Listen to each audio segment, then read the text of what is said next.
Ça va. Attention. À partir de maintenant. Ce que vous direz sera sur vous. Nickel, parfait. Hop. On va pouvoir commencer. Du coup, bonjour à tous sur le Zoom, bonjour à la personne dans la salle. Donc, on est pour cette, j'enlève mon masque, cette première masterclass donc, de la semaine de l'IA organisée par Plug and Play et Quid Juris. Donc, aujourd'hui, on a la chance de recevoir 3 invités pour cette masterclass qui s'appelle Women in AI. Donc, Amélie Cordier, bonjour. Isabelle Donato, bonjour. Et Lydie Catalano, bonjour. Donc, aujourd'hui, l'idée, c'est un peu de parler de tout ce secteur, de ce monde de l'IA, d'avoir des retours d'expérience de vrais professionnels et aussi d'un peu casser tous les clichés qu'il y a autour de ce monde professionnel. Et donc, je vais vous laisser d'abord vous présenter. Isabelle, on va commencer par vous. Bonjour, alors moi je suis Isabelle Donato, je travaille dans une société qui s'appelle Inetum, qui est en fait une ESN, on est 27 000 collaborateurs dans le monde, et je m'occupe de la direction de l'innovation et de l'animation des Fab Labs. Les Fab Labs, c'est des lieux d'innovation où on travaille notamment sur l'intelligence artificielle. Amélie, merci, c'est ton tour. Alors moi je m'appelle Amélie Cordier, je suis docteur en intelligence artificielle de l'Université de Lyon. J'ai exercé longtemps comme maître de conférence en IA, toujours à l'Université de Lyon. Actuellement, je suis en disponibilité, donc je travaille dans l'intelligence artificielle toujours, mais dans le privé. J'occupe le poste de directrice scientifique chez Once for All, qui est un groupe qui œuvre dans le domaine du BTP. Et j'ai également cofondé il y a quelques années une association qui s'appelle Lyon ISEAI et qui promeut une meilleure connaissance de l'intelligence artificielle par le grand public. Je te passe la parole, Lydie. Donc, bonjour à tous, moi je m'appelle Lydie Catalano, je suis cofondatrice d'une société qui s'appelle IA Marketing et du coup je développe des produits qui utilisent l'intelligence artificielle dans différents secteurs, donc ça va du marketing à la santé mentale et notre objectif c'est de développer à la fois une meilleure connaissance des possibilités de l'intelligence artificielle en fonction des usages et des usagers surtout et de sortir des produits dans le domaine de la santé mentale qui est un petit peu un parent pauvre en termes de financement. D'accord, très bien, merci pour cette présentation. Alors, avant de commencer, généralement, comme on a beaucoup de néophytes sur la plateforme, l'idée, c'est, pour vous, c'est quoi en quelques mots l'intelligence artificielle? Parce qu'on entend des fois des clichés dans le sens l'IA nous contrôle, on ne sait pas ce que c'est, rien n'est clair. Concrètement, si on devait le résumer, ça nous prendrait 4 heures, mais vous, c'est quoi principalement l'intelligence artificielle? Quelqu'un veut répondre? On va laisser Amélie, elle le fait bien, bien, hyper bien. Non, mais c'est vrai. Bon, alors, mon speech habituel sur qu'est-ce que l'intelligence artificielle, tu me donnes combien de temps? 2 minutes? Je te donne 2 minutes. C'est parti. Donc, l'intelligence artificielle, c'est une discipline scientifique, au même titre que les mathématiques, la physique. C'est donc une discipline scientifique qui contient de nombreux sous-domaines. Donc, on va parler des outils de l'intelligence artificielle. Parmi ces sous-domaines, on parle beaucoup en ce moment en anglais, donc le machine learning, et notamment grâce au succès d'une sous-partie du machine learning qu'on appelle le deep learning. En français, machine learning, ça veut dire apprentissage machine. C'est toute une famille d'outils de l'intelligence artificielle dans lesquels, au lieu de programmer un programme, donc à exécuter une suite déterminée d'instructions, on va plutôt chercher à entraîner des programmes à résoudre des problèmes en leur montrant des exemples. Voilà, donc ça c'est en moins de 2 minutes, je pense que j'ai fait parfait. Ma définition de l'intelligence artificielle. Peut-être ce qu'on peut rajouter, qui est important, pas en termes de définition, mais on l'a fait dans nos présentations respectives, c'est que l'intelligence artificielle, c'est surtout fait pour répondre à des cas d'usage métier. C'est surtout ça qu'il faut avoir en tête avant tout.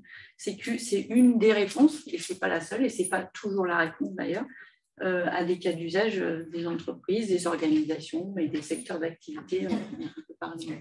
D'accord. Et du coup, je rajouterais juste un élément en plus, c'est que l'intelligence artificielle, c'est plusieurs champs. C'est une discipline scientifique, mais derrière, il y a aussi toute la notion d'interaction. Tu parlais de machine learning, donc d'une notion d'apprendre. Donc, vous allez avoir les sciences cognitives, vous allez avoir énormément de champs qui puisent dans les disciplines scientifiques, mais qui vont pouvoir faire intervenir des profils qui sont très transdisciplinaires. Donc, souvent, quand j'essaie d'expliquer à mes clients, déjà, intelligence artificielle, le vrai problème, c'est que ça s'appelle intelligence artificielle. Moi, je parle ou de système expert ou d'algorithmie. Comme ça, on enlève ce biais qui est de dire l'intelligence, c'est une capacité humaine, donc du coup, on part dans des idées qui sont complexes. Et le deuxième point, c'est quand on me dit oui, mais ça va nous contrôler, je dis est-ce que vous avez l'impression que le marteau contrôle le menuisier? Non, c'est un outil comme un autre. Donc voilà, et après, vous allez avoir des marteaux qui vont être super puissants, qui peuvent faire plein de choses, qui vont être équipés d'autres outils. Vous avez toute une boîte à outils qui est du domaine de l'intelligence artificielle. Mais voilà, il faut vraiment réfléchir en termes de c'est transdisciplinaire et avant tout, c'est des systèmes et c'est ce qu'on en fait et on garde en général très très bien le contrôle dessus. Oui, c'est justement le terme que vous avez dit, c'est le marteau ne va pas s'exécuter tout seul. Il y a beaucoup de on-dit, etc. Il y a même une incompréhension de la part des personnes. Et on avait discuté juste avant. C'était comment on peut réussir à créer une éducation IA auprès des personnes. Comment nous, que ce soit étudiants ou même citoyens, on peut se sensibiliser à tout ça parce qu'aujourd'hui, il y a une vraie méconnaissance et pourtant, on l'utilise sans s'en rendre compte tous les jours. Peut-être quelqu'un. L'ancien prof. Donc moi, avant, j'ai été prof pendant 7 ans en art plastique. Donc, je suis le profil un peu atypique quand j'arrive et que je me présente. Et maintenant, je sais le faire, ça fait partie du jeu. Mais quand je dis j'ai été prof en art plastique pendant 7 ans, je viens des Beaux-Arts et j'ai fait un master en finance, je marque une pause, les gens rigolent. Et donc, déjà, il y a la notion d'éducation. Aujourd'hui, on est encore dans une idée où on a les scientifiques. Donc, vous passez un bac S, vous passez ou un bac L ou un bac ES. Le bac ES, c'est le plus mixte. Mais donc, déjà, c'est de se dire, dans l'éducation, il faudrait vraiment décloisonner et qu'on fonctionne beaucoup moins en silo.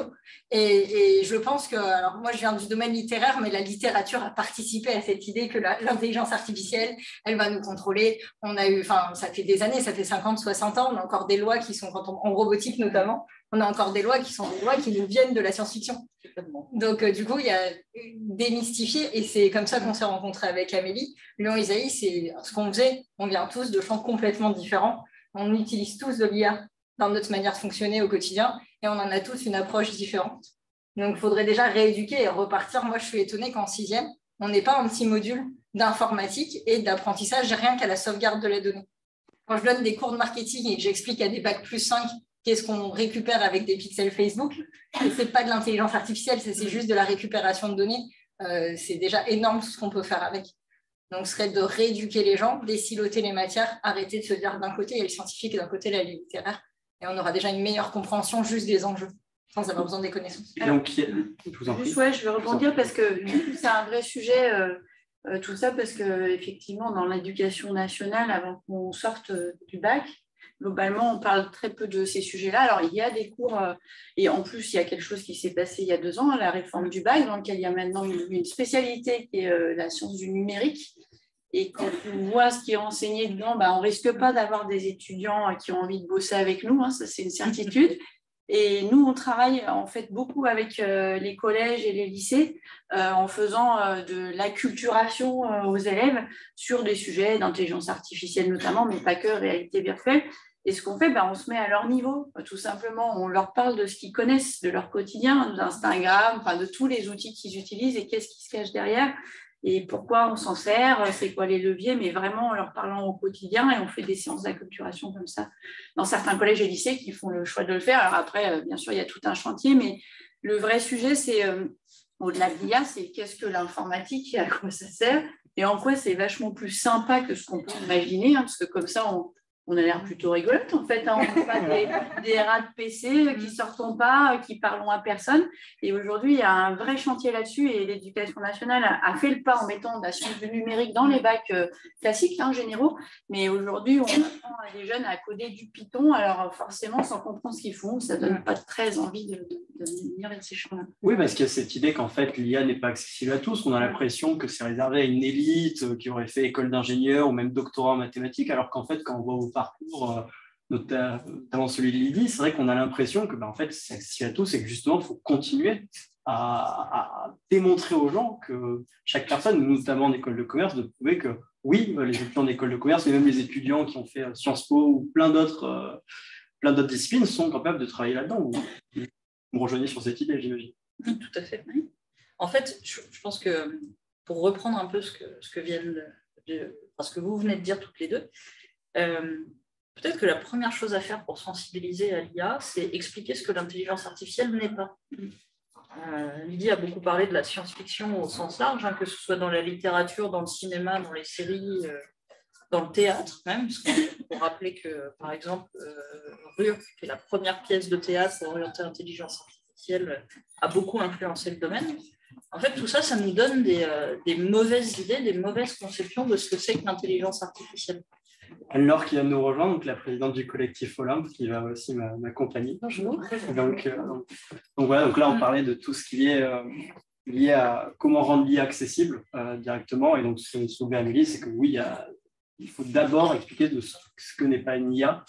Et c'est vrai que je rebondis sur le point que tu viens de développer, c'est vraiment, en fait, on a trop l'impression dans notre schéma cognitif que l'IA, c'est une boîte noire, alors qu'en fait, c'est sûr que si je parle à quelqu'un, je vais dire « Oh, j'ai fait un réseau de neurones », ça va parler. Alors qu'en fait, si je vais expliquer « J'ai fait un programme qui a servi à cette association business », c'est ce dont vous parliez au tout début, là, tout de suite, ça parle plus. Et par exemple, le médecin, le juriste, il comprend tout de suite pourquoi on a fait cet algorithme.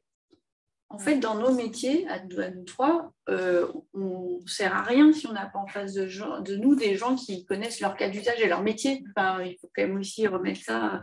Quand on parle d'école de commerce et tout ça, moi, j'ai fait plutôt cette formation-là.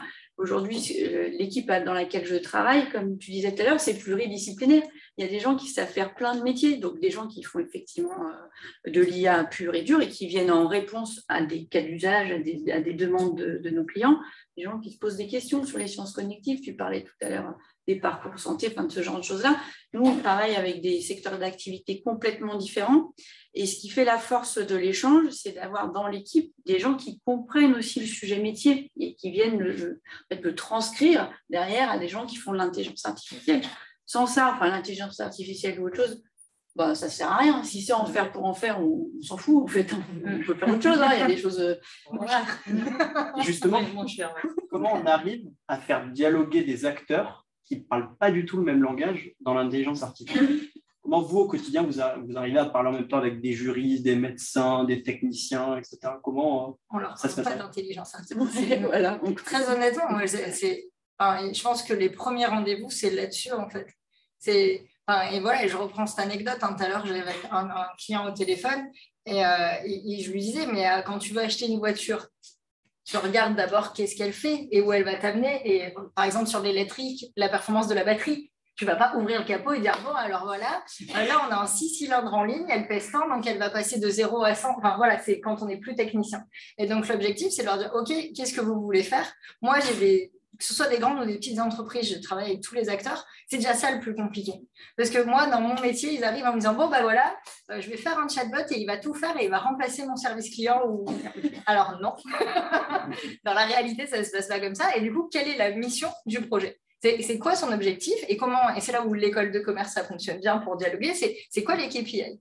Quelle métrique je vais mettre en face de ce projet, déjà pour dire que je vais itérer pour faire la phase 2. Donc, on oublie l'IA et c'est dire quel est le cas d'usage. Souvent, le cas d'usage, suivant qui vous avez en face, en personne métier, on se rend compte qu'ils n'ont jamais parlé aux usagers. Donc là, on fait tout un travail d'acculturation mais quel est votre utilisateur? Et là, on va commencer à rentrer dans l'intelligence artificielle, dans ce qu'on va appeler de la fouille de données.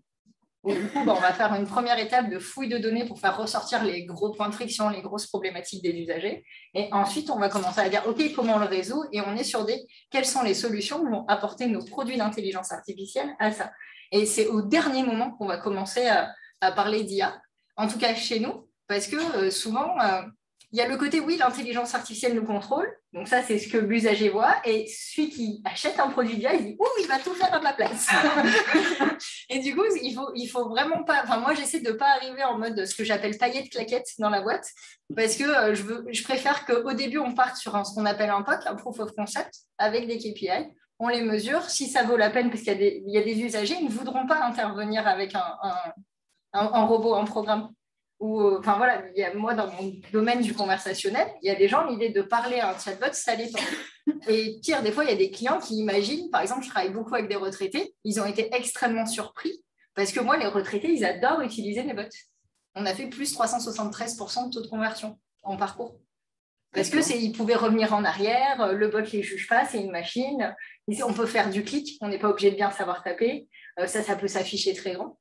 Donc, l'intelligence artificielle, moi, j'essaie d'en parler vraiment au dernier moment. Donc, en fait, dans ce secteur-là, si je comprends bien, avant tout, c'est la visée métier avant de vouloir parler de technique et de dire « Oh là là, j'ai un ami qui m'a dit que l'intelligence artificielle, c'est trop bien, donc il faut en mettre. » Ça, c'est un premier écueil. plus sur votre métier, ce que vous faites au quotidien. C'est quoi votre journée type à chacun parce que le but, c'est aussi d'inspirer les personnes de vouloir travailler en secteur. Hein. Donc, je ne sais pas, peut-être, j'imagine qu'elle est peut-être tout le temps différente et du coup, c'est compliqué à résumer. Mais voilà, oui, on ne fait pas du tout. C'est ça qui est chouette. D'ailleurs, on ne fait jamais la même chose. Enfin, on a déjà 3 jours des types qui n'ont rien à voir. Enfin, je ne sais pas répondre. En fait, il n'y a pas de journée type du tout parce que ça va dépendre des sujets de la journée, ça va dépendre des typologies de clients que l'on rencontre, ça va dépendre si on est dans une situation de crise dans un projet, ça va dépendre de si c'est plutôt une journée comme ça où on est là, et puis après on va faire un salon. Et puis, je pense que l'avantage de nos métiers, après je laisserai Lydie Amélie répondre, c'est la diversité. C'est de la diversité, c'est justement de pouvoir tous les jours, moi je continue ce métier parce que justement je ne sais pas ce que je vais faire la semaine prochaine, sinon je crois que ça m'angoisserait, mais je vais rencontrer des gens peut-être cet après-midi dans un salon et ça va rebondir sur ma journée de demain ou d'après-demain. Mais en tous les cas, ce qui est sûr, c'est que c'est un savant mélange entre l'écoute, parce qu'il faut qu'on comprenne les besoins des gens qui travaillent avec nous, et ça c'est fondamental, et c'est pour ça que vos formations sont aussi hyper intéressantes. Hein. Donc la notion d'écoute, de compréhension, d'analyse, de proposition, et puis après c'est mélangé avec plein de choses. Mais avec alors pareil, moi si j'avais un métier dans lequel je pouvais décrire ma journée type, la première chose que je ferais c'est de changer. Je ne veux pas avoir une journée type.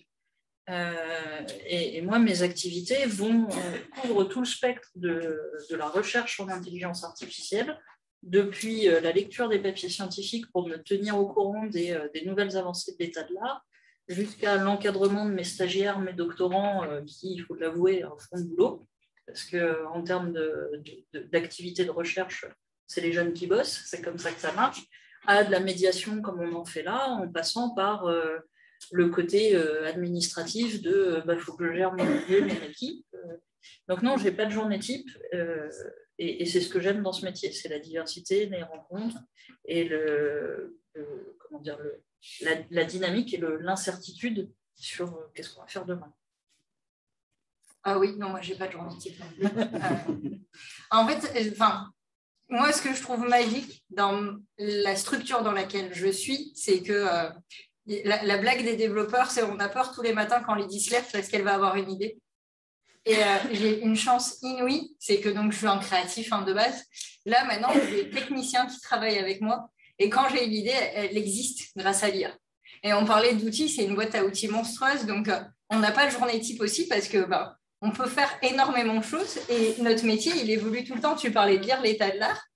Aujourd'hui, l'informatique et au-delà de l'intelligence artificielle, grâce à l'open source, grâce à la communauté même des développeurs, ça nous permet d'arriver à tester nos idées très, très rapidement. Et du coup, la semaine dernière, je ne savais pas que demain, j'allais lancer un chatbot avec un parcours à 360 degrés, monter un stand. Enfin, ce n'était pas prévu. Et c'est super. Pour rebondir sur ce que vous venez de dire un petit peu toutes les trois, il y a la notion du coup de diversité qui est très importante, la notion de créativité. Et j'avoue que ça peut étonner que vous parliez de créativité avec l'IA parce que c'est justement un des grands préjugés qu'on peut avoir en pensant à l'IA, en pensant à la tech. Ça va être qu'on va retrouver beaucoup de profils très techniques, si tu as des choses un peu répétitives ou alors très statistiques, etc. Est-ce que justement, il y a de la place pour les profils différents, donc les créatifs, mais aussi par exemple ceux qui viennent d'école de commerce, qui peuvent ne pas se sentir... qui peuvent ne pas se sentir à leur place ou vraiment liés, on va dire, au monde de l'IA. Et est-ce que vous auriez des exemples justement de missions pour que les gens puissent en fait se projeter dans le milieu et que ça les inspire? Alors, je commence ou... ouais. Déjà, moi je ne crois pas qu'il faut se poser la question des métiers de l'IA. Je ne le dirais pas comme ça, parce qu'en fait... le monde d'aujourd'hui et celui de demain, il y aura de l'IA partout, quel que soit le métier qu'on fait. Alors, on le verra ou on ne l'aura pas, on sera impliqué dedans ou pas, mais en fait, effectivement, il y a des métiers liés à l'IA qui sont ceux, comme Amélie, tu peux faire en recherche ou même de développeur, etc. Ça, c'est une certitude, mais ce n'est pas les métiers qui vous intéressent peut-être aujourd'hui. Donc ça, oui. Mais nous, les autres, le monde qui gravite autour de ça et qui fait que l'IA est une boîte à outils hyper puissante, c'est typiquement des gens qui vont… alors, des missions, il y en a plein.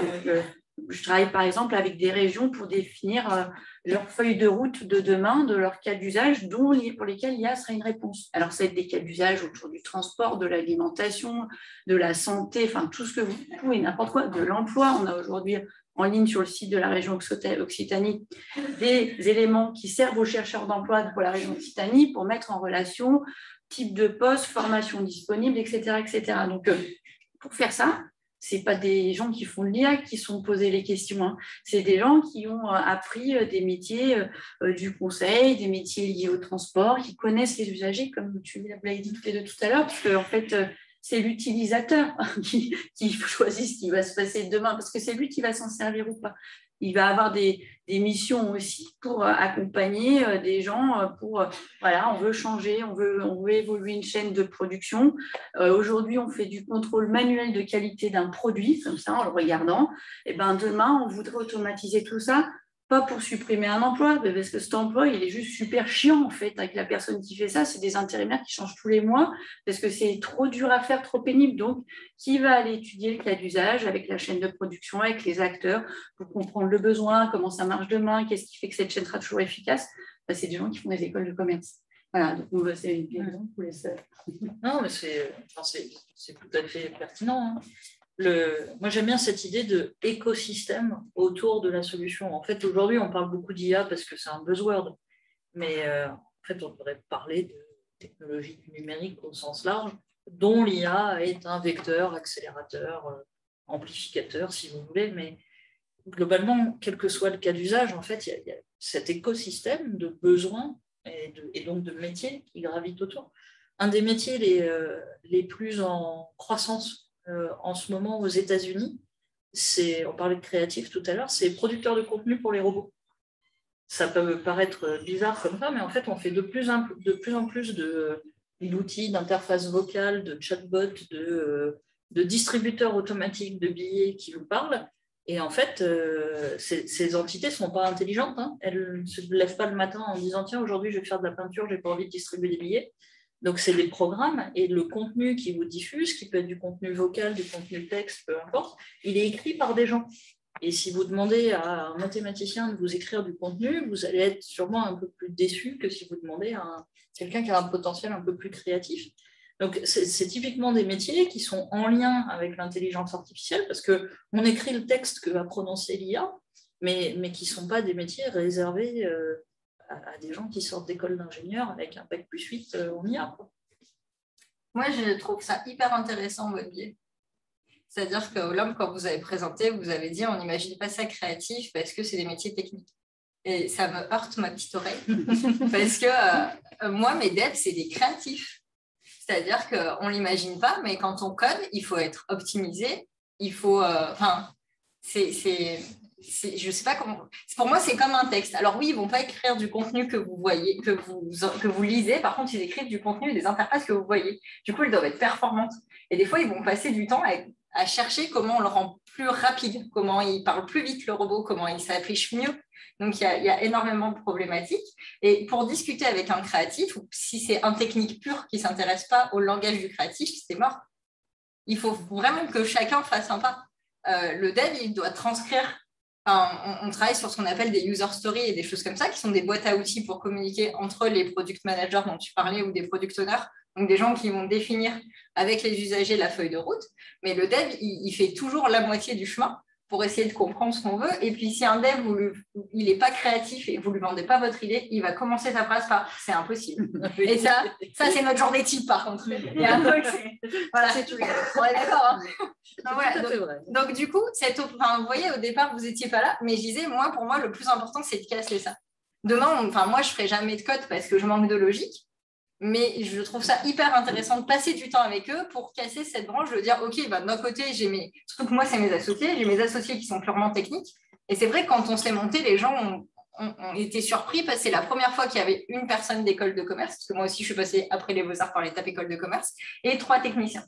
Alors que souvent, c'est 2 bizdev et pas de technicien, le technicien arrive après. Et c'est très difficile d'aller chercher son CTO parce que justement, il faut trouver ces devs-là qui vont s'intéresser aux produits et c'est à eux que vous vendez en premier avant le client votre démarche. et qui, derrière, font la moitié du chemin pour venir vers vous et vous faites l'autre moitié de ce chemin-là. Donc, il n'y a pas de profil. Enfin, ça fait très longtemps que dans les sciences cognitives, on a arrêté cerveau droit, cerveau gauche. Moi, je me rappelle dans mes pires entretiens dans une très, très grosse agence où la personne, elle me dit, bah, du coup, quand je regarde votre CV, je me dis, elle sait lire et compter. Et j'ai trouvé ça hyper choquant, en fait. Alors déjà, je me suis dit, est-ce qu'un garçon a lu du il sait lire et compter? Ou est-ce que parce que je suis une fille et je suis venue par les beaux-arts, c'est hyper bizarre que je sois passée par la finance? Et en fait, non, tout est créatif. L'analyse de statistiques, moi qui est la partie qui me fait kiffer au max, c'est hyper créatif. Et souvent, je l'explique comme Sherlock Holmes, en disant, en fait, si vous prenez une seule stat, elle va vous donner un résultat. Si vous ne la croisez pas avec une autre, vous n'êtes pas sûr de la validité de votre résultat. Et en fait, il y a tout un chemin d'enquête quand on analyse des stats pour prendre les bonnes décisions. Et c'est toujours pareil. En fait, il faut trouver les bons indicateurs clés pour se dire, OK, quand je mets ça en place, je vérifie que ça marche, etc. et je l'itère. Donc, pour moi, il n'y a pas aujourd'hui, la présence du numérique fait que on est tous obligés d'être un peu créatifs parce que, comme on l'a dit, les systèmes informatiques ne le sont pas du tout. Ils commencent à remplacer des tâches répétitives. Et nous, chez IA Marketing, on dit souvent, on n'envoie pas en humain faire ce que peut faire une machine. Donc, rien que là, les devs, ils sont déjà très, très, très inventifs parce que quelque chose qui les saoule, ils vont vous développer un truc pour plus avoir à le faire. Donc, voilà, donc la créativité, on l'a tous de tout petit. Enfin, si vous lisez en psychologie, être créatif, c'est la première chose qu'un enfant, il apprend. Et un des premiers tests, c'est de regarder s'il ment ou pas. Et c'est la créativité, le mensonge. Intéressant. Merci pour vos réponses, parce que c'est très, très intéressant. Et je rebondis du coup pareillement un petit peu sur, on vient d'aborder le fait que vous soyez des femmes, que vous travaillez dans la tech. Donc, on n'y manque pas. Grande question, les femmes dans la tech, c'est un sujet du fait de leur manque, du fait de l'enjeu qui consiste à les attirer là-dedans, parce que voilà, on parlait du coup de préjugés avant, il y en a encore d'autres, et notamment le fait que ce ne soit pas fait pour les femmes. Est-ce que c'est quelque chose que vous avez constaté dans votre quotidien, le fait qu'il y ait peut-être peu de femmes? Est-ce que c'est quelque chose qui vous a mis des obstacles? Et si oui, comment vous les avez surmontés? Et quelles sont aujourd'hui les solutions justement pour équilibrer un petit peu cette balance? Allez, j'y vais. Ben non, alors moi, zéro obstacle. Je pense qu'aujourd'hui, le problème, il est à la source. Le problème, il est qu'il n'y a pas assez de jeunes femmes qui s'intéressent à notre monde et pour plein de raisons qu'on a évoquées au départ, hein, évidemment, par l'attractivité du sujet, l'image qu'on peut en avoir, etc. etc. Mais moi, je suis tombée dans ce monde-là toute petite, par hasard. Je ne savais pas ce que je voulais faire de ma vie. Hein. Moi, je suis arrivée là par hasard, déjà dans ma formation et après dans mon premier boulot. Et ça m'a plu. Et au contraire, moi, j'ai toujours été reçue, mais j'allais dire parce que j'étais une femme, mais c'est pas vrai. En fait, parce que je suis Isabelle Donato, pour ce que je suis. Et alors, le fait que je sois une femme... je pense que tous mes collègues sont d'accord pour dire que bon, je suis hyper chiante, ça ils le disent tous, mais je veux dire, en dehors de ça, donc effectivement, c'est super bien d'avoir de la mixité, mais quand je parle de mixité, je vais m'ouvrir. C'est pas que les hommes et les femmes, hein, c'est les jeunes, les vieux, tout type de culture. Moi, je travaille dans un environnement hyper multiculturel. Mes collègues, ils sont en Espagne, au Portugal, etc. Et c'est la richesse de tout ça qui fait ce que l'on est aujourd'hui. Donc, moi, aujourd'hui, mon souci vis-à-vis des femmes dans la tech, il n'est pas d'en être une. Au contraire, je pense que ça peut être aussi un super levier. C'est comment on attire des jeunes femmes à être dans nos métiers pour apporter cette valeur ajoutée. Mais je n'ai pas eu une seule situation, moi, dans ma carrière, où le fait d'être une femme a été un frein. Peut-être que j'ai de la chance, mais ça m'est jamais arrivé. Jamais. Voilà. Et je connais quasiment personne à qui ça est arrivé. Après, je ne dis pas que ça n'existe pas, mais je pense qu'aujourd'hui, le manque de femmes dans notre monde, il vient de la question initiale, c'est-à-dire de la formation, de l'intérêt qu'on peut y donner quand on est tout petit. Et ce que tu disais tout à l'heure est très vrai. Mais nous, on se marre tous les jours, en fait. Hein, je veux dire, et puis, ce que vous expliquez toutes les deux, bah ouais, puis surtout, on est dans un monde où on a le droit de ne pas trouver. Voilà, on est dans un monde où l'échec, eh ben, c'est pas grave parce que ça fait partie du jeu. Ça, c'est quand même super bien d'être dans un monde où l'échec, c'est pas pareil quand on travaille dans la finance. Enfin, tu peux en parler peut-être 2 minutes, mais je veux dire, quand on se trompe sur un exercice fiscal, c'est grave. Tu vois, ça peut avoir des impacts. Quand on se trompe alors pas à la livraison finale, mais quand on se trompe dans notre bond et encore plus dans la recherche, se tromper, ça fait partie du jeu. Voilà. Donc, j'ai un peu digressé, mais ce que je veux dire, c'est que très honnêtement, les femmes dans la tech, c'est un sujet crucial, mais parce que le monde dans la tech est un sujet crucial. Aujourd'hui, on est un milieu qui recrute des milliers de gens chaque année et qui se prostituent pour recruter, parce que c'est quand même une vérité, et les femmes en font partie. C'est simplement ça.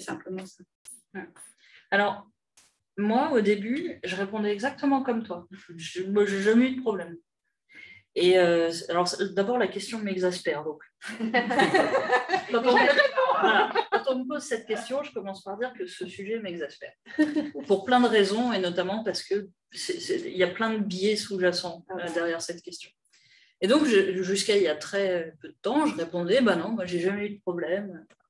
Ce qui m'a valu une dispute conjugale assez forte, dans laquelle je me suis entendue dire mais non, tu ne peux pas dire ça, parce qu'en fait, je suis sûre que tu as eu des problèmes. Je dis, ah non, mais j'ai jamais eu, ça ne m'a jamais posé de problème, j'ai jamais eu d'obstacle parce que j'étais une femme. On a discuté longtemps, puis elle me dit non, mais en fait, tu te rends pas compte, tu as peut-être effacé ça de ta mémoire parce que tu ne veux pas le savoir, mais je suis sûre que tu as eu des situations où tu as rencontré des problèmes. Alors, j'ai essayé de réfléchir un peu. Est-ce qu'il y a des situations où ça m'a posé des problèmes? Et en fait, oui, certainement. Mais comme c'est ce que je voulais faire, et comme j'avais envie de le faire, je pense que j'ai effectivement pas regardé les problèmes et que j'ai fait comme je fais d'habitude quand j'ai envie de quelque chose, j'ai avancé tout droit. Et en fait, au final, ça a marché. Donc peut-être que j'ai rencontré des obstacles, peut-être que j'ai été discriminée dans certains cas, peut-être qu'il y a des gens qui m'ont dit ah, mais tu as réussi cet exercice de maths, pourtant tu es une femme. Oui, peut-être, il y en a peut-être des gens comme ça, mais en fait, c'est pas grave. Voilà, parce que l'important, un, c'est de le faire si on a envie de le faire, et deux, de ne pas s'arrêter à tous les gens qui vivent au sommet de leurs préjugés et qui pensent que parce qu'on est une femme, on n'est pas capable d'additionner 3 et 4. Que tout le monde sait que ça fait 5. T'es sûr que tu allais la faire? Ouais. Bien. C'est obligatoire. Donc ça, c'est la première chose. Donc maintenant, oui, je me dis que peut-être j'ai rencontré des difficultés, mais c'était des difficultés qui étaient tout à fait surmontables. Après, je suis tout à fait d'accord sur le fait que le problème, il vient de la base. En fait, c'est mathématique. C'est que pour qu'il y ait des femmes dans l'IA, il faut qu'il y ait des femmes dans les sciences. Pour qu'il y ait des femmes dans les sciences, il faut qu'il y ait des femmes dans les études scientifiques. Pour qu'il y ait des femmes dans les études scientifiques, il faut qu'il y ait des petites filles à l'école qui s'intéressent à la science. Et pour qu'il y en ait, parce qu'en fait, elles s'intéressent à la science, les petites filles, quand elles sont jeunes, il faut arrêter de leur dire que la science, ce n'est pas pour elles, que c'est un métier de garçon, que ceci, que cela. Alors, il y a un autre truc qui m'exaspère, c'est les rôles modèles. Moi, on m'a demandé d'être rôle modèle, on voulait me prendre en photo pour me mettre sur des affiches dans Lyon, on m'a demandé de faire des articles, des machins, des trucs, des bidules, et ça me gaffe, parce qu'en fait, je ne considère pas que je suis un rôle modèle. Et puis, en fait, je me dis que quand je regarde des gens comme Hedy Lamarr, comme Ada Lovelace et tout ça, c'est des gens que j'admire. Voilà, c'est des personnalités qui ont marqué l'histoire des sciences. Marie Curie, c'est des meilleurs. Et je me dis, oui, en fait, c'est intelligent de mettre en avant des rôles modèles parce qu'en fait, ça inspire. Et c'est ça qu'il faut.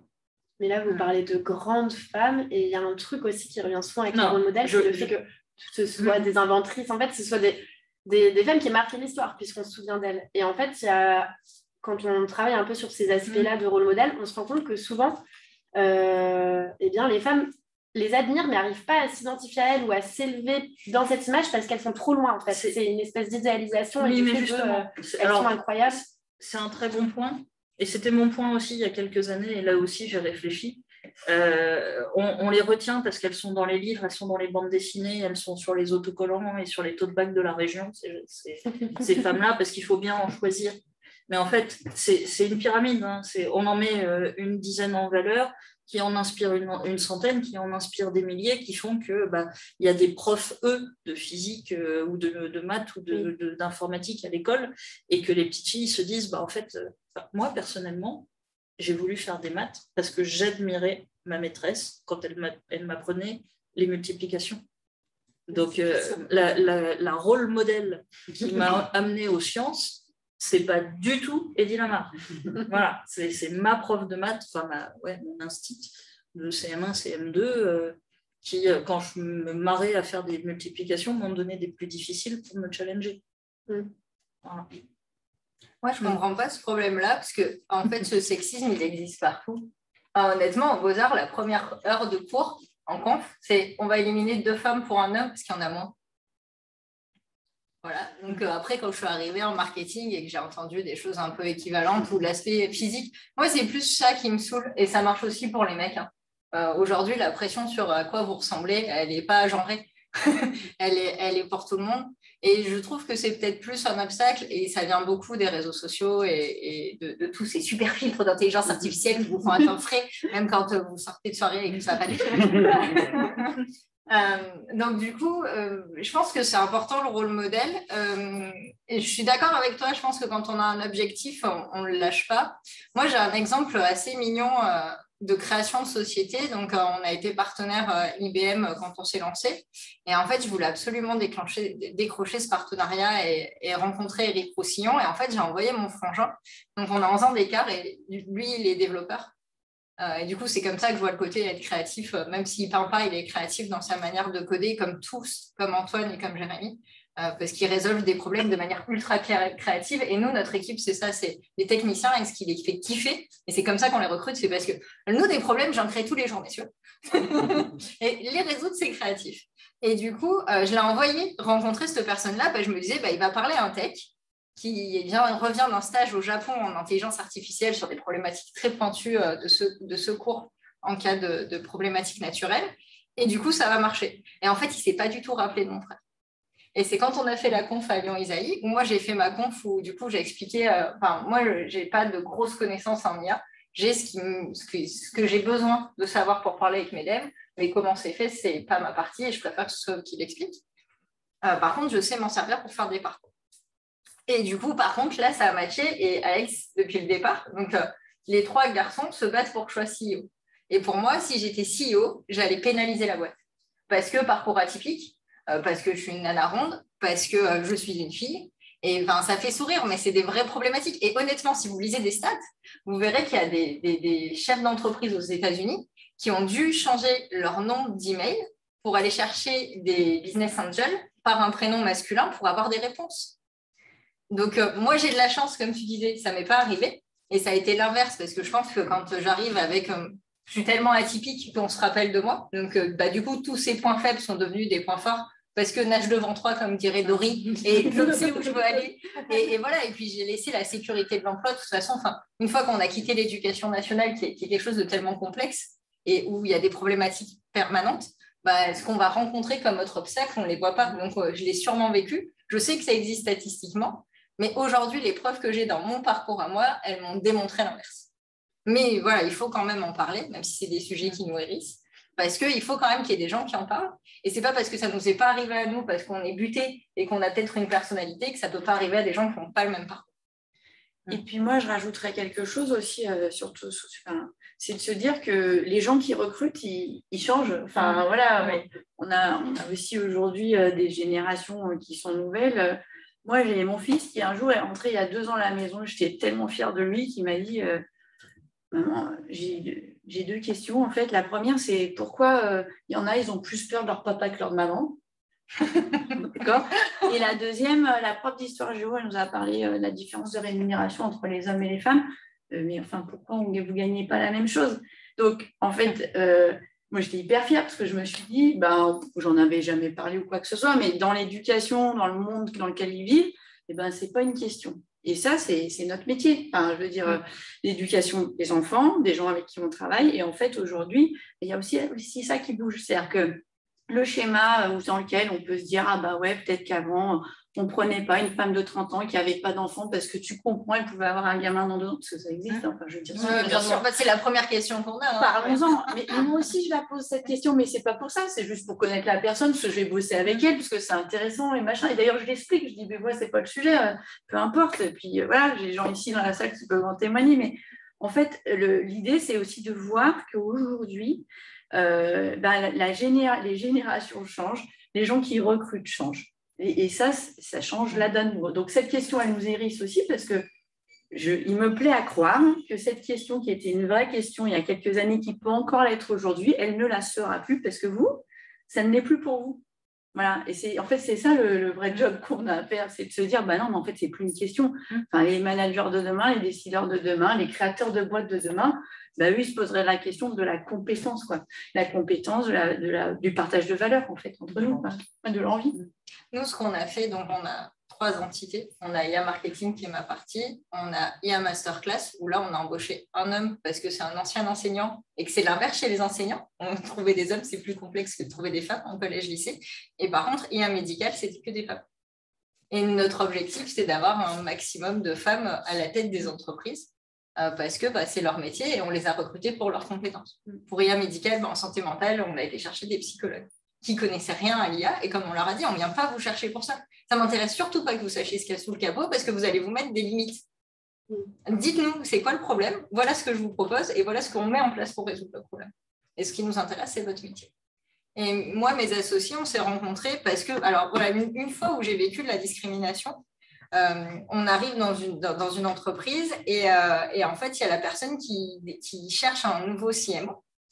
Et elle décrit l'intégralité des compétences de ce CMO. Et du coup, donc mon frère qui était développeur là-bas, dit, mais Lydie, elle le fait déjà ça. Et le cofondateur se retourne et dit, non, j'ai dit un CMO. Mais en fait, les 3 devs, ils ont démissionné. Et du coup, on a fondé notre boîte. Donc les 4, on a démissionné. Et voilà, ils ont entre 25 et 27 ans. Donc c'est ce que tu disais, cette génération-là, ça ne sera pas permis en fait. Et les compétences dans nos métiers, parce que recruter, c'est pas évident. Donc les compétences dans nos métiers vont faire que le pouvoir du RH, il est aussi en train de se changer. C'est-à-dire qu'aujourd'hui, si ces nouvelles générations et du coup tous ces jeunes qui arrivent, qui sont créatifs et les créatifs en général, on ne bossera pas. Moi, je n'ai pas quitté l'éducation nationale parce que ça n'allait pas avec les élèves. J'ai kiffé me friter avec des élèves dans les ZEP parce que c'était hyper instructif et qu'on s'est secoué les méninges et qu'on a des magnifiques histoires à raconter. Par contre, je ne croyais plus en ce que je suis en train de faire. Et le fait qu'on veuille uniformiser, parce que pour moi, l'éducation nationale, c'est une énorme uniformisation. On veut qu'on arrive tous à un socle commun et on ne tient pas compte des diversités de chacun, et pas homme-femme, des diversités cognitives. Et du coup, on s'en va en fait. Maintenant, quand ça ne nous plaît plus, que ce n'est plus en accord avec des valeurs, on a besoin du sens pour se lever le matin. Et ça fait partie peut-être de la journée type. C'est que quand on se lève le matin, on a un problème à régler ou un challenge à relever ou des gens kiffants avec qui travailler. Et du coup, c'est ça demain. Et du coup, c'est très bien d'en parler parce qu'il faut inspirer tout petit et qu'ils arrivent à avancer. Parce qu'effectivement, le mammouth qui est l'éducation va mettre plus de temps à changer. Par contre, je pense que dans le monde du travail, comme c'est un monde business, il doit s'adapter plus vite. Donc, ne vous inquiétez pas, qu'importe votre profil, vous pouvez venir travailler en intelligence artificielle. Vraiment, c'est le premier mythe qu'on veut essayer de débunker, donc venez. Mais c'est ce que vous avez dit, Amélie, au tout début, l'IA, c'est une discipline scientifique, il y a une nécessité d'informer, d'éduquer à la racine pour tout le monde. Et justement, en plus, dans l'intelligence artificielle, on a des personnes qui ont réussi, par exemple, je pense tout ce qui est sur Face ID, etc., des personnes qui ont dit, non mais attendez, il y a des biais, et avec certaines personnes, ça ne marche pas. Et justement, ça, comment on peut continuer à le valoriser? Alors, sans rentrer dans les rôles modèles dont on a parlé juste avant, mais ça, justement, je crois que c'est Lydie qui a dit ça au début, dès la 6e, peut-être faire une introduction, en fait, c'est ça l'enjeu majeur, finalement, de vraiment éduquer à la source. Alors, je vais juste reprendre un tout petit peu ce que tu viens de dire. Oui. L'IA en tant qu'outil, c'est une discipline scientifique. Et très bien que ceux qui veulent faire de l'IA parce qu'ils sont passionnés par le côté scientifique à l'intérieur, qu'ils le fassent, c'est super. Quand je parle d'éducation à l'IA, je ne parle pas d'éduquer à la discipline scientifique de l'IA. Je parle d'éduquer à l'impact de l'IA. Et souvent, je prends un exemple pour expliquer ça, qui est l'exemple de la voiture. Toi aussi. Je sais dater, filmer, c'est sur Internet et tout. L'exemple de la voiture, pour moi, il est super parlant. C'est-à-dire que quand je conduis ma voiture pour venir jusqu'ici, je n'ai pas besoin de savoir comment fonctionne mon moteur, de savoir comment ça marche, les freins à disque et machin. Par contre, ce que je sais, c'est que quand j'appuie sur la pédale de droite, ça avance plus vite. Et quand j'appuie sur la pédale du milieu, ça freine. Okay, ça, c'est les impacts que moi, en tant qu'utilisateur, j'ai sur cette machine qu'est la voiture. Ce que je sais aussi, par exemple, en tant que piéton, c'est que si je suis à un passage clouté et que le feu piéton est vert, je peux traverser. Mais si je vois une voiture arriver à vive allure, dans 70 à l'heure en ville, vers le passage piéton, je ne vais pas traverser. Parce que même si je suis dans mon plein droit, une fois que je serai morte, j'aurai du mal à lui expliquer que j'avais le droit de traverser. Okay, et ça, c'est comprendre l'écosystème dans lequel on est, comprendre les tenants et les aboutissants, les impacts de la technologie qui nous entoure, et ça suffit en fait. Et donc pour l'IA, c'est exactement la même chose. En tant qu'utilisateur, soit en tant qu'individu qui tape les boutons et qui exécute un algorithme d'IA, ou individu qui regarde les vidéos recommandées sur Netflix et donc qui consulte la production d'une IA, je n'ai pas besoin de comprendre ce que c'est que la descente de gradient. Ok, je m'en fous. Ce que j'ai besoin de savoir, c'est, bah oui, telle série, elle m'a été recommandée, probablement parce que j'ai regardé ça, ça et ça. Est-ce que j'ai aimé regarder ça, ça et ça? Non, mais l'IA, elle ne sait pas. Du coup, je ne vais peut-être pas regarder la recommandation. Okay, ou alors, tiens, la photo de Lydie hier soir à la sortie de la soirée, dis donc, elle a bonne mine. Ouais, Lydie, franchement, elle tient la route. Non, non, le filtre Instagram des photos de Lydie tient la route. Tu sais que je vois et Lydie, quand elle sort de soirée, elle est comme moi quand je sors de soirée, elle est normale. Voilà, donc c'est important d'éduquer, et ça, je pense qu'on ne le fait pas encore assez, d'éduquer aux tenants et aux aboutissants de l'IA et de faire comprendre par des exemples concrets comment l'IA et le numérique au sens large nous impactent tous les jours. Oui. Ouais. Et tu as dit un autre truc qui est peut-être le sujet qui me fait plus dresser les poils encore, c'est que tu as commencé à dire oui, l'IA, on a vu qu'il y avait des bugs et des biais. C'est faux. Un système n'a pas de biais. C'est l'humain qui a des biais. Ce que fait l'IA, c'est qu'il te dit hé gars, en fait, tu as des biais. Moi, j'adore utiliser le scandale Amazon qui disait oh là là, c'est mon Dieu, c'est horrible, on a arrêté notre RH Amazon parce qu'elle trie les gens. Non, mais elle ne s'est pas levée un matin en disant « je vais prendre que les gens qui sortent de cette école ». Non, dans son dataset, elle n'a vu que des gens qui sortaient de cette école. Donc, ça veut dire que les RH d'Amazon, ça fait 10 ans qu'ils appliquent cette stratégie-là. Donc, une IA, elle n'est pas éthique parce qu'elle n'est pas. Une IA, elle est programmée par des équipes pluridisciplinaires qui peuvent avoir des biais et ne pas les voir. Et c'est aussi pour ça qu'il faut des pluridisciplinaires qui, quand ils vont tester l'outil, vont dire dans ton dataset, tu n'as pas l'impression qu'il manque toute une partie de la population que tu as en genre les femmes. Genre les femmes, genre en vocal, par exemple, les écritures inclusives posent plein de problématiques parce que du coup, quand vous avez les non-voyants qui doivent décoder en vocal une écriture inclusive, ça ne marche pas. Donc, il faut qu'on fasse un autre travail sémantique. Et du coup, souvent, ça, c'est juste des problèmes d'humains. Et ce que j'adore faire, et ça, c'est un peu cynique, c'est quand je vais chez un client, souvent, il vous dit « Non, mais moi, c'est parfait, je prends mes décisions de manière ultra rationnelle. » Et vous savez, vous, quand vous employez plein et que vous faites plein de systèmes d'IA, on fait des scorings, par exemple, chez IA Marketing, pour dire ce dossier, il a plus de chances d'être compris par tel intervenant. Et la personne va vous dire « Ah, mais non, mais moi, c'est hyper scientifique, il y a des critères. » Mais pas du tout.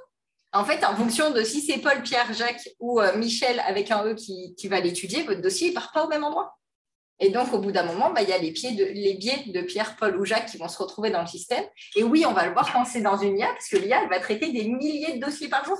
Là où un humain, quand il le fait de manière ultra ponctuelle, ça passe. Donc, l'IA, c'est quand même un merveilleux outil c'est un merveilleux outil pour nous faire progresser en tant que personne, parce que c'est un super miroir. Tous les jours, l'IA va vous dire, attention, là, tu n'es pas dans le droit chemin. Et elle va vous obliger, vous, en tant que concepteur de produits d'IA, donc quelle que soit votre discipline scientifique ou pas, d'aller chercher plus loin pour éviter ces biais-là. Mais en aucun cas, on doit dire que l'intelligence artificielle doit être éthique. C'est les gens qui conçoivent qui doivent être éthiques. Qui doivent essayer de l'être. Voilà, qui doivent tendre. Et c'est pour ça que je dis les gens. Parce que quand vous étudiez l'éthique, c'est un super sujet. Déjà, c'est une discipline qui change en fonction des époques. Si vous prenez les premiers penseurs en 39-45, ça se serait mal passé, Kant, etc. Parce que justement, ça a changé l'éthique et qu'il faut des gens qui vont venir des sciences politiques, des gens qui vont venir du commerce, des gens qui vont être sur le terrain directement avec les usagers et qui vont vous permettre d'améliorer l'algorithme que vous êtes en train de faire. Donc, ne vous inquiétez pas, les biais, ce n'est pas forcément le problème, c'est les humains qui font des algorithmes, pas du tout l'IA qui décide tout seul. Donc, si le jeu de données est pourri, c'est pourri et ça ne fonctionnera pas. Peut-être une dernière... Garbage in, garbage out. Peut-être une dernière question, Anne-Laure, si tu veux, ou sinon on passe aux questions. Moi, je vais juste dire un truc sur les questions que j'avais posées avant qui semblaient un petit peu clichés. En effet, c'est chouette de vous entendre dire qu'aujourd'hui, elles semblent clichés car ce n'était pas le cas avant. Et en effet, on est en train d'aboutir à plein de changements d'inclusivité, de changements générationnels assez fantastiques au niveau de tous les genres. D'ailleurs, on parle des femmes, mais complètement inclusif. Et c'est vos réponses qui étaient intéressantes. Hein. Quand on pose des questions clichés, c'est souvent les réponses qui sont intéressantes. Il y avait une toute dernière question qui m'avait apparu comme ça. On parlait beaucoup, justement, encore une fois, un petit peu des clichés sur l'IA. On a parlé des séries, on a parlé des films.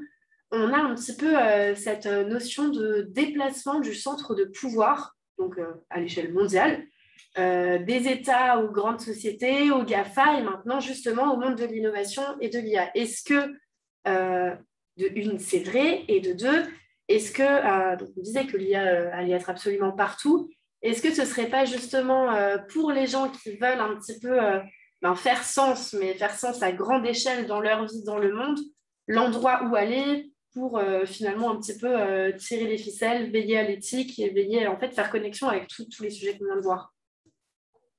Vaste question, mais en fait, déjà, tu l'as dit tout à l'heure, Amélie, et puis toi aussi, Lydie, l'IA est un des sujets du numérique. Enfin, en fait, il se trouve qu'aujourd'hui, on parle IA, mais la réalité, c'est que si on reprend notre discours global, c'est tout ce que tu viens de dire, ce sont des situations, des cas d'usage, etc., où la technologie au sens large peut apporter un levier. Bon, il se trouve qu'aujourd'hui, on parle d'IA. Mais quand nous, on s'intéresse à ce que font nos clients, comme Lydie l'a dit tout à l'heure, on ne leur dit pas venez là, on va vous trouver une solution une IA. On leur dit racontez-nous, machin, hein. Et derrière, on réfléchit à la solution qui pourrait être un levier. Donc, le cliché qu'il y a un peu dans la question, c'est est-ce que l'IA est la réponse à tout? La réponse, on est d'accord, c'est non. Oui, non. Et il y a plein de choses super qui se passent en ce moment dans le monde du numérique et qui apportent des solutions et qui ne sont pas de l'IA, qui sont encore de l'informatique classique, parce qu'il y a plein de choses qui se font très bien comme ça. Donc, vraiment des choses basiques. Par contre, là où c'est plutôt intéressant, et je pense que ça rejoint un peu ta question tout à l'heure, c'est qu'en quelques minutes, on a fait une acculturation IA en racontant tout ce qu'on a raconté. C'est-à-dire que pour des profils comme les vôtres, en citant juste machine learning, deep learning, réseau de neurones, mais ça, à la limite, je veux dire, on s'en fout. Ce qu'on espère que vous avez compris aujourd'hui, c'est les réponses que ça peut apporter aux questions que les entreprises se posent.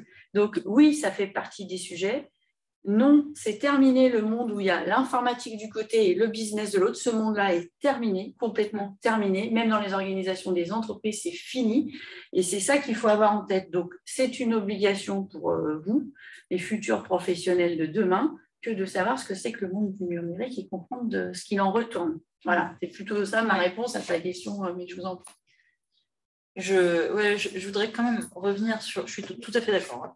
Mais revenir sur le côté déplacement du pouvoir, c'est vrai, c'est quelque chose qui, moi, à titre personnel, me préoccupe énormément. La remise en question, par exemple, de la notion d'État, tout simplement, parce qu'on assiste, si on s'intéresse à la géopolitique de l'IA, on devrait plutôt dire géopolitique du numérique, on voit bien que les grands groupes, alors on parle des GAFA, parce qu'il faut bien leur donner un acronyme, mais ils ne sont pas les seuls. Hein. Les BATX, qui est l'équivalent des GAFA en Chine, ont un pouvoir à la fois économique et puis un pouvoir sur la donnée qui commence à dépasser, qui pour certains a largement dépassé le périmètre d'action et le pouvoir de certains États. Et on voit bien, par des exemples très, très concrets, alors on ne va pas tomber dans les panneaux classiques de parler de Cambridge Analytica et autres, mais on voit bien que la capacité que l'on a de manipuler, parce qu'il faut appeler un chat, hein, mais la capacité de manipuler l'opinion publique au travers des données via les réseaux sociaux, c'est quelque chose de relativement nouveau. Je dis bien relativement parce que un bon historien viendrait m'expliquer qu'en fait, on fait ça depuis toujours dans la presse, sauf que là, on le fait avec deux leviers d'accélération forts. Il y a la massification, l'instantanéité, les notifications Twitter sur votre téléphone, c'est plus un journal tous les matins, c'est plusieurs tweets par minute pour certains. Donc la massification et la collecte en quasi temps réel des données de feedback qui vous racontent à quel point vous avez réussi ou pas votre campagne de communication, de marketing. Bref, donc on voit bien que ces structures ont potentiellement le pouvoir de d'orienter la politique internationale d'une manière ou d'une autre en influençant l'esprit des utilisateurs que nous sommes, l'esprit des gens. Parfois, c'est fait à des fins purement, on va dire, ludiques. Parfois, c'est fait parce que c'est des gens qui défendent une idéologie. Allez donc parler aux platistes, par exemple. Parfois, c'est fait pour des raisons politiques claires et déterminées. La seule arme qu'on a, nous, en tant qu'individus, en tant que citoyens, contre ça, à mon sens, je me trompe peut-être, mais c'est la compréhension de ce qui se passe. C'est-à-dire qu'aujourd'hui, si on est si facilement manipulé par les gens qui savent nous manipuler, c'est parce qu'on ne se pose pas de questions. Et donc, et pour tout, pour la pub, je veux dire, on croit tous que les produits de tel supermarché, c'est meilleur que les produits de tel autre supermarché, juste parce que les pubs de tel autre supermarché sont un peu plus low cost, quoi. Enfin, bref. Mais donc, ce que je veux dire par là, c'est que si on ne veut pas que ça dérive encore davantage, notre seule possibilité en tant qu'individu, c'est d'exercer davantage l'esprit critique sur l'information qui nous est poussée gratuitement en continu pour nous faire entendre et nous faire comprendre ce qu'on a envie d'entendre et ce qu'on a envie de comprendre. Alors, loin de moi l'idée de défendre des théories complotistes, ce n'est pas du tout le sujet. Ce que je veux dire par là, c'est tout simplement que moi, j'estime que je suis quelqu'un d'éduqué et que je comprends ce qui se passe derrière, et pour autant, je n'exerce pas tout le temps mon esprit critique, et donc je m'inquiète pour le reste de la population qui ne serait pas aussi au fait que moi de ça, parce qu'ils ne sont pas dans la techno, parce qu'ils ne se sont jamais posé la question. Donc ce qu'on fait là, c'est hyper important. Il y a un enjeu fort d'éducation à ça, et il y a un enjeu fort d'entretien, d'augmentation du potentiel esprit critique des individus. Après, il y a une... Alors, je ne sais pas si on peut répondre oui ou non à votre question. Moi, il y a deux choses sur lesquelles je voudrais rajouter, Amélie, parce qu'on a des parcours qui sont complémentaires. Si vous avez le temps, regardez ce qu'on appelle le nudge en marketing, parce que du coup, c'est la théorisation que tu viens d'expliquer de manière scientifique. C'est plus les marketeurs, donc les gens avec mon profil, qui vont utiliser l'IA pour faire ce que tu dis. Du coup, c'est des gens qui viennent plutôt d'écoles de commerce. Il faut... j'aime pas le mot manipulation, je préfère le mot incitation, mais c'est peut-être parce que c'est devenu mon domaine. Et que du coup, donc moi, voilà, j'ai une formation Beaux-Arts, j'ai fait pendant une dizaine d'années des documentaires avec des psychiatres. Donc du coup, c'est vrai que toute la notion de comment l'image, comment quelqu'un, voilà, tout ce qui est PNL, la manière dont on va se tenir, dont on va interagir avec quelqu'un, c'est quelque chose que je trouve passionnant parce qu'effectivement, on va inciter les gens à faire certaines choses. Le bon côté, moi, ça me fait sourire Cambridge Analytica parce qu'en fait, ils n'ont rien inventé, ils ont juste utilisé des... Enfin, ça a été monté en épingle pour donner de mauvaises images à l'IA, alors que les algorithmes de ciblage Facebook, n'importe quelle personne qui fait du marketing un peu poussé et qui fait de la classification de public, il peut le faire. Il n'y a pas eu de montée technologique de FIF ou pas. À part que le fait qu'il a mis 1 milliard pour se salarier des mecs de Facebook dans son bureau. Voilà. Et c'est là où ça... Mais du coup, là, le problème, il est business. Il n'est pas scientifique. Donc, c'est le premier point. Et le deuxième point, c'est... je me pose la question de la... En fait, quand on étudie les nudges, on se rend compte que l'humain, il va à la facilité. En tant que prof, on s'en aperçoit qu'il faut être ultra ludique pour arriver à faire apprendre quelque chose à quelqu'un. Parce que si c'est trop complexe, ou voilà, il ne va pas le faire. Et en fait, c'est ça, c'est même pas les éveiller et les rendre critiques. Ça, c'est parce que je pense que c'est très complexe. Mais c'est de se dire, il y a un moment donné où il faudra peut-être que les États fassent en sorte que ce soit moins facile pour les marketeurs d'accéder à votre téléphone, d'accéder à votre espace perso. Et pour moi, la question, elle se pose sur la cohabitation entre la vie privée et du coup, cette vie publique, entre guillemets, d'avatar numérique qu'on pourrait avoir. Et d'après moi, les enjeux, ils vont être là. Parce qu'en termes de données, rien que les données de santé et tous ces trucs-là, quand on dit GAFA, mais moi, je ne comprends pas qu'il n'y ait pas le M de Microsoft au bout, quoi. Qui héberge. Voilà, il y en a plein qu'on pourrait y rajouter. Mais du coup, la question, elle est dans l'acculturation et se dire, OK, en fait, on a quand même un rôle en tant qu'État à jouer de dire comment on fait pour protéger les gens. Et je pense qu'aujourd'hui, l'État n'a pas pleinement conscience de ce qui peut être fait. Et malheureusement, ça reste un outil comme la propagande. Enfin, pour moi, le marketing, la propagande et la publicité, c'est le même combat. C'est juste qu'on n'a pas mis les mêmes noms. Parce que j'adore, tu dis pousser une information. Moi, je dirais jamais de l'information. Pour moi, c'est du public reportage. Oui, mais tu vois, c'est hyper intéressant. Mon point de vue de marketeur, c'est de dire c'est du contenu qui a été ciblé pour moi pour déclencher une action derrière. Ton point de vue de scientifique, c'est de dire, parce que comme tu dis, comme tu es acculturé, bah, tes notifications, elles sont sûrement très propres. Nous, quand on a lancé le projet Frankenstein, j'ai été sur Twitter avec un compte vide. Et du coup, j'ai vu ce que c'était Twitter pendant le confinement. Et c'est horrible. Et on a fait ce qu'on appelle des analyses de sentiments. Donc, j'ai été récupérer toutes les données anonymisées des gens parce que ça ne m'intéressait pas de savoir ce que c'était. Ce que je voulais savoir, c'est qu'est-ce que c'était les topics. Et là, je me suis dit, bah, il y a un fossé générationnel qui est monstrueux. Parce qu'avant Twitter, avant le confinement, les jeunes ne l'utilisaient pas. Sauf que l'avantage de Twitter, c'est quand vous voulez lancer quelque chose, le système technique de hashtag permet, avec 0 follower, de faire un retweet massif. Et on le voit avec Anti-2010, 40 millions de tweets, TikTok, etc. Et l'algorithme de TikTok, je n'ai pas TikTok, je vais être obligée d'y aller, je vais y aller vraiment en marche arrière. Ben oui, mais moi, c'est mon métier d'être sur cette plateforme. Et l'algorithme, il est génial. Parce que l'algorithme vous fait... Enfin, suite YouTube était déjà bien foutu. Justement, tu parlais des plaquistes pour vous repousser le contenu que vous voulez. Il ne veut pas vous éduquer, il veut que vous restiez captif. Et du coup, TikTok est encore plus fort parce que lui, l'algorithme, c'est une chose. Donc lui, il arrive à savoir, il arrive à capter beaucoup plus de métriques pour savoir que ça vous a plu. Là où suit Netflix, d'ailleurs, vous verrez, aujourd'hui, ils ont besoin d'un nouveau paramètre. Quand vous enlevez quelque chose que vous étiez en train de lire et vous dites est-ce que ça vous avez aimé, est-ce que vous n'aimez pas ou est-ce que vous faites un nettoyage. Ça, c'est pour l'algorithme de recommandation.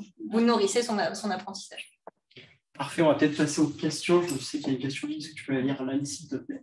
Oui, alors on a une question de Katharina Le Prince qui demande comment vous faites concrètement pour déterminer les critères de notation et quels sont les acteurs que vous mobilisez et à quel moment pour traduire les besoins en solutions techniques et les réponses techniques en conséquences fonctionnelles. Ça, c'est de la question. Moi, je ne parle pas aux utilisateurs, je ne réponds pas à la question. Isabelle? Oui, moi je commence et puis tu finis. Elle est longue, la question. Ouais, il y a 3 parties. Comment on passe du besoin à la solution, ça la résume ou pas du tout? C'est un peu ça. Hein. Oui. Alors, vous avez compris comme ça? Comment tu mesures? Tu as résolu le problème. Ok, alors il y a plusieurs choses. Ça passe évidemment par l'échange avec les users et les responsables de processus, les clients, voilà. Dans des méthodos d'idéation diverses et variées. On parle beaucoup de design thinking, j'imagine que c'est des choses que vous apprenez aussi, mais il n'y a pas que ça. On joue avec des Lego, on fait plein de choses, on joue avec des livres, on fait plein de trucs pour permettre aux gens d'exprimer leurs besoins là où ils n'arrivent pas à le faire forcément. Et le travail, c'est de capter ça, de challenger, de poser les bonnes questions et puis de formaliser ce besoin-là. D'accord ? Ces ateliers, ils sont faits aussi avec des profils techniques parce que eux, en écoutant ça, moi, ça ne va pas me faire tilt, mais eux, ils vont penser déjà à une esquisse de solution ou à des choses qui existent déjà. Ou voilà. Donc ça, c'est un vrai travail d'équipe, déjà cette partie-là. Tu veux compléter là-dessus? Alors, nous, on a une méthodologie. Donc, l'analyse du besoin utilisateur chez nous. On a monté une méthodologie parce que profil... différent, qui est de dire on fait une analyse quanti et qualitative. J'adore les méthodologies de design thinking, sauf qu'avec le Covid, vous ne pouviez plus le faire, parce que du coup, on ne pouvait plus réunir des gens, et du coup, je me suis dit, je ne vais pas m'arrêter de parler aux utilisateurs parce que je ne peux pas les avoir dans la même pièce, c'est très 90, donc je vais trouver un autre moyen. Donc déjà, on a développé des outils qui nous permettent de faire des ateliers d'idéation sans être physiquement au même endroit. Et ensuite, on demande toujours à avoir accès au personnel qui est en lien direct avec les usagers. Et souvent, il y a des mails. En fait, quand vous arrivez, il y a 2 typologies de clients. Il y a celui qui pense qu'il a tout résolu, qu'il a beaucoup de données, et il y a celui qui pense qu'il n'en a pas et qu'il en a beaucoup. Donc, la première chose à faire, c'est OK, en termes de data, qu'est-ce qu'on a et comment je peux l'utiliser? Ça, c'est pour la partie analyse quantitative. De ça, on va commencer à classifier les besoins de l'utilisateur. Et ces besoins vont nous déterminer les points de friction. Les points de friction deviennent des métriques parce qu'ensuite, on refait la même analyse quantitative qui va nous dire, OK, par exemple, je vais prendre un truc tout bête. Vous voulez Aujourd'hui, les marketplaces, c'est génial parce qu'on trouve tout. Le problème, c'est qu'en cherchant tout, on ne trouve rien. Les moteurs de recherche arrivent à des limites. Donc, on peut utiliser de l'intelligence artificielle de type conversationnel pour vous aider à exprimer mieux votre besoin. Et quand on vous recommande un produit, on sait qu'il est en stock, à la bonne couleur, à la bonne taille et livrable chez vous. Ce que vous ne pouvez pas rentrer comme paramètre à l'intérieur du moteur de recherche.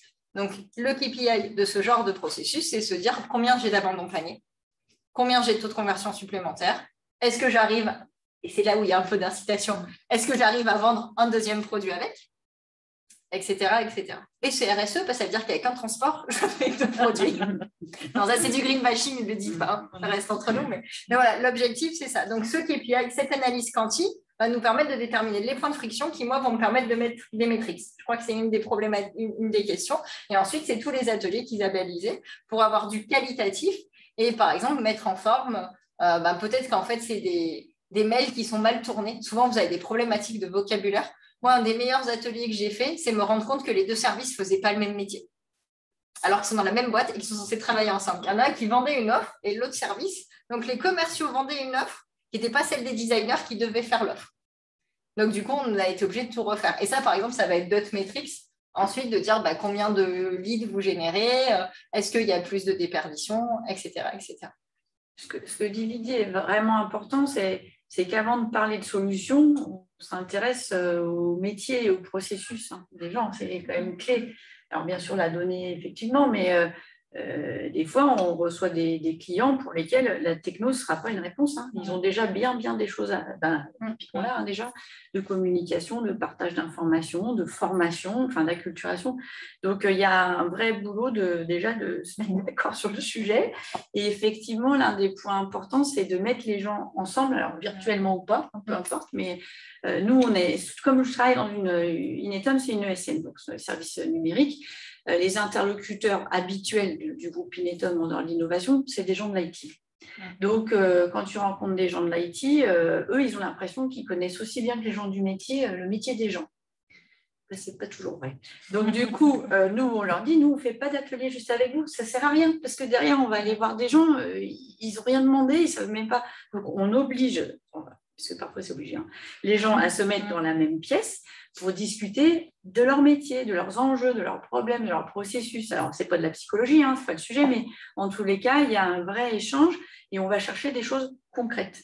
Et ça, c'est des métiers qui sont animés par des gens qui n'ont pas des profils forcément d'informaticiens tels que vous pouvez l'imaginer. Par contre, les profils techno sont là parce qu'eux, il y a des éléments qui vont leur faire tilt sur des choses qui existent, sur des solutions, sur des choses à créer. Voilà. La faisabilité, donc le deuxième point. Oui. Comment on le transmet en solution. Donc, notre objectif, c'est de trouver le vrai problème, parce que souvent, on arrive avec un problème qui est massif, et du coup, on se dit, OK, pour répondre à ce problème-là, on fait ces analyses. Donc, ce problème, on le découpe en face, et ensuite, on est obligé de passer par l'étape faisabilité. Donc, nous, ce qu'on fait, c'est qu'on vérifie avec les techniciens que par rapport au système, parce qu'il y a des entreprises qui vont avoir des systèmes très âgés, très innovants, on peut à venir s'interfacer avec les solutions existantes et ensuite on va dérouler le problème en solution, informatique ou pas. Des fois c'est de la communication, des fois c'est des plans marketing, des fois c'est de l'analyse de données, de la réorganisation. Il y a plein de métiers dans le numérique qui passent par l'outil numérique mais qui vont avoir d'autres objectifs que juste écrire un programme ou une interface.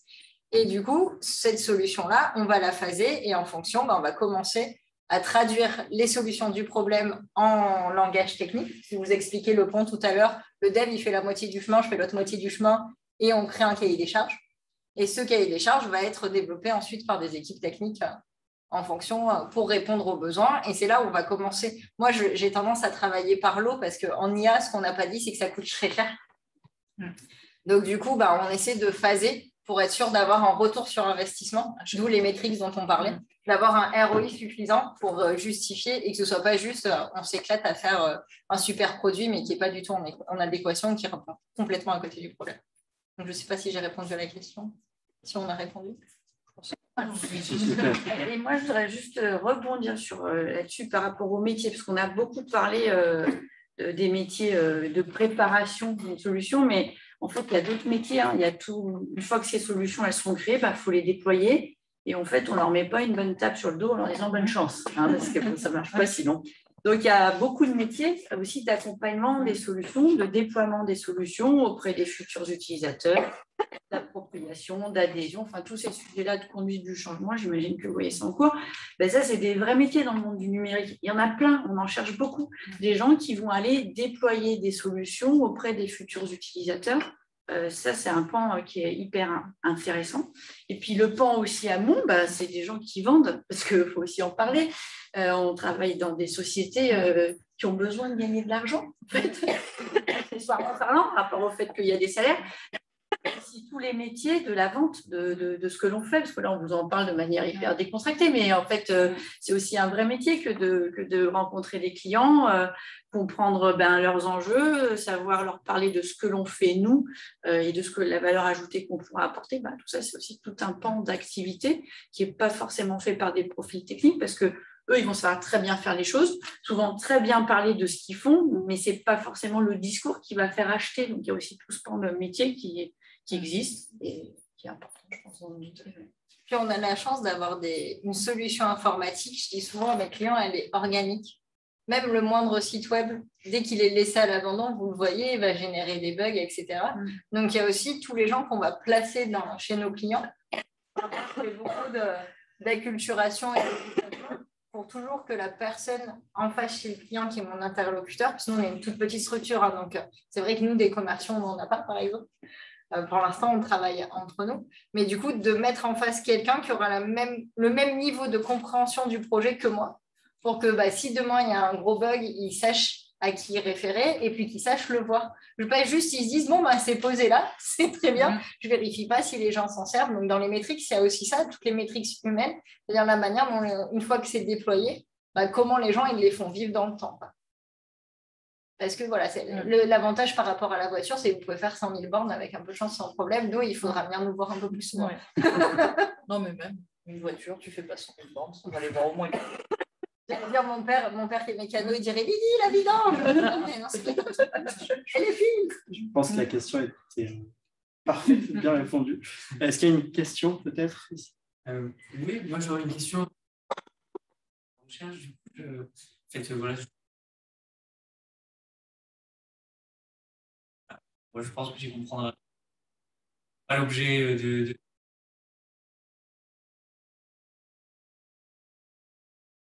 Alors, je vais répéter juste la question parce qu'on n'entend pas avec le son. Du coup, sur quoi portent vos recherches, Amélie, concrètement? Alors moi, mon sujet de recherche, c'est celui qui me passionne, pas celui que je développe au quotidien, c'est ce qu'on appelle l'apprentissage développemental.